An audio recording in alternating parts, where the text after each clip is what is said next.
मेरे बच्चे, तुम बहुत सारी चीज़ों में उलझे हुए हो। बहुत सारे काम फैला रखे हैं तुमने और तुम्हारे मन में बहुत सारे विचार चल रहे हैं। और फिर तुम मुझसे पूछ रहे हो कि माता मेरे सपने कब पूरे होंगे। तुमने एक पैर यहाँ रख रखा है तो दूसरा पैर वहाँ रख रखा है। मुझे पता है कि तुमने अतीत में अपना समय बहुत व्यर्थ किया, बहुत समय ऐसे लोगों को आगे बढ़ाने में लगाया जो आज तुम्हारे साथ हैं भी नहीं। इमोशनली, फिज़िकली तुमने अपने आप को इतना समर्पित कर दिया था उन लोगों को कि अब तुम्हें लगता है तुम्हारे पास समय नहीं है और तुम्हें बहुत जल्दी बहुत कुछ हासिल करना है। मैं तुम्हारी जल्दबाजी समझ रही हूँ, मैं तुम्हारे मन की बेचैनी भी समझ रही हूँ। मैं तुम्हारे सपने भी पूरे करूँगी, पर वो सपने एक एक करके ही पूरे होंगे। वो सारे सपने एक बार में तो पूरे नहीं हो जाएंगे ना। तुम्हारे सपने पूरे होंगे मेरे बच्चे। तुम्हें एक आलीशान घर मिलेगा जो तुम्हें चाहिए, और वो जल्द ही मिलेगा। तुम्हें वो प्रेम मिलेगा जो तुम्हें चाहिए, तुम्हें सफलता मिलेगी, तुम्हें नाम मिलेगा, तुम्हें शोहरत मिलेगी, तुम्हें धन संपत्ति हर चीज़ मिलेगी जिस चीज़ के लिए आज तक तुम रोए हो। पर वो एक एक करके मिलेंगी। तो अपने सपनों को निर्धारित कर लो, एक एक करके एक एक सीढ़ी चढ़ो। उस एक एक सीढ़ी की विनती मांगो मुझसे कि माता मैं एक कदम लेने वाला हूँ, मैं यहाँ पहुँचना चाहता हूँ, मेरे इस अगले कदम में मुझे यहाँ पहुँचा देना, तो मैं तुम्हें वहाँ पहुँचा दूँगी। उसके लिए तुम अपना समय निर्धारित करके अपने एक सपने पे ध्यान लगाओ, अपने एक सपने को पूरे करने में मेहनत करो। जब तुम उस एक सीढ़ी पे चढ़ जाओगे तो तुम्हें वो दूसरी सीढ़ी अपने आप बहुत पास दिखने लगेगी। पर तुम अभी ज़मीन पर खड़े होकर सीधे 5वीं सीढ़ी पर देख रहे हो। सबसे ऊपर की सीढ़ी को देखकर तुम रो रहे हो और कह रहे हो कि मेरे सपने बहुत दूर हैं माता। तुम्हारी पहली सीढ़ी पर कुछ सपने हैं, वो तुम्हें नहीं दिख रहे हैं क्योंकि वो कदम तो तुम ले ही नहीं रहे हो। तो ज़रूरी है कि अपने सपनों को, जो छोटे सपने हैं उनके लिए कम समय निकालो कि ये 3 महीने में पूरे होंगे, इससे थोड़े बड़े 4 महीने में पूरे होंगे, कुछ सपने 1 साल लग जाएंगे पूरे होने में, पर पूरे ज़रूर होंगे। मैं परिश्रम करूँगा और मेरी माता एक एक करके वो फल देंगी।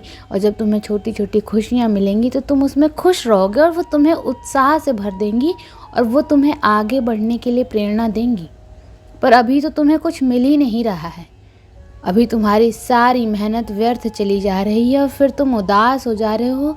तुम्हारे जीवन में प्रेरणा का मोटिवेशन तो जैसे ख़त्म होती जा रही है, क्योंकि तुम्हें कोई सफलता दिख ही नहीं रही है, क्योंकि तुम छोटे छोटे कदम ले ही नहीं रहे हो। तुम सीधे छलांग मारकर किसी और जगह जाना चाहते हो। तुम्हें ये नहीं समझ में आ रहा मेरे बच्चे कि इतनी लंबी छलांग लगाओगे तो गिर जाओगे। इसलिए धीरे धीरे कदम बढ़ाओ, आगे चलो, एक एक सपने को पूरा करो। एक एक सपने पर अपना समय निर्धारित कर लो, उस समय के हिसाब से सब कुछ करो। और अगर उस समय के हिसाब से तुम्हें वो नहीं मिलना, फिर करना मुझसे शिकायत, फिर मुझसे बोलना कि मेरा ये सपना नहीं पूरा किया आपने। तुम्हारा हर सपना पूरा होगा और हर चीज़ पाने की काबिलियत है तुम में। तुम्हारी किस्मत ऐसी लिखी है मैंने कि तुम्हारा भविष्य बहुत उज्जवल है और बहुत कुछ है उस भविष्य में। तो अपने आप को निराश मत करो। और आधे से ज़्यादा कदम तुम चल कर आ गए हो, जीवन में इतना संघर्ष करके बहुत कुछ देख लिया है तुमने। अब हार मानने की सोच भी कैसे सकते हो तुम? तुम्हारे मन में ये विचार ही कैसे आता है कि मैं सब छोड़ देता हूँ, सब ख़त्म कर देता हूँ? जीवन तो नहीं ख़त्म हुआ है ना। तो जब तक जीवन नहीं ख़त्म हुआ मेरे बच्चे, जब तक तुम सोते हो, जब तक तुम सपने देखते हो, तब तक तुम हार कैसे मान सकते हो? जीवन के आखिरी दिन में भी ये सोचना कि मेरी माता आज भी मुझे वो खुशियाँ दे सकती हैं, क्योंकि मेरे चमत्कार एक दिन में, एक सेकंड में होते हैं। तो तुम हर उस पल में सोचना कि एक पल में भी मैं आँख झपकूंगा, मेरी माता के लिए बहुत आसान है मेरी दुनिया बदल देना। तो ऐसे हार मत मानो, अपने आप को ऐसे टूटने मत दो, ऐसे बिखरने मत दो ये सोच कर कि मेरे सपने नहीं पूरे होंगे, मैं थक गया हूँ। कैसे थक सकते हो मेरे बच्चे तुम? इतना कुछ सह कर जो इंसान नहीं थका, उसको अब कोई हक नहीं है थकने का। कोई हक नहीं है तुम्हें थक कर बैठ जाने का और अपने सपनों पे हार मान लेने का।